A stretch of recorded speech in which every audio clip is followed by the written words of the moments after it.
Hello everyone, কেমন আছো তোমরা সবাই? তো আগের ভিডিওতে বলেছি যে আমি ঘুরতে যাচ্ছি মা বাবার সাথে। তো আমরা এসেছি দিদির বাড়িতে, আর দিদির মেয়ে দেখো আমাকে জ্বালাতন করছে। আর এটা হচ্ছে আমার ছোটো মা, আমার কাঁধে উঠবে বললেও আমাকে বলছে কাঁধে নাও। তো ওকে কাঁধে নিয়ে নিলাম। তো কাঁধে নেওয়ার পরেই আমরা যাব ওই বাড়িতে। তো আমাদের ওই পাশে দিদিদের আরেকটা বাড়ি আছে, যেখানে মাইমা, তালিমা সাহেব, বড্ডি এবং মামা থাকে। তো আমরা সেখানেই যাচ্ছি। আর এই হচ্ছে সেই রাস্তা, এই পথ দিয়ে সেই বাড়িতেই যাব।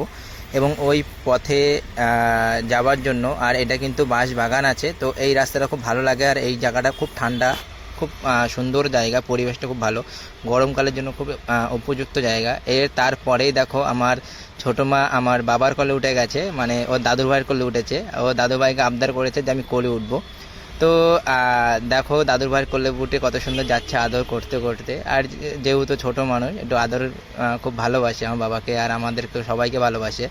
তো আমি একটু ভিডিও করেছিলাম। তো চলো আমরা ওই বাড়িতে গিয়ে কী করবো সেটাও তোমাকে দেখাবো পরের ভিডিওতে। ততক্ষণে পেজটা ফলো করো, আর চ্যানেলে নতুন হলে চ্যানেলটাকে সাবস্ক্রাইব করো।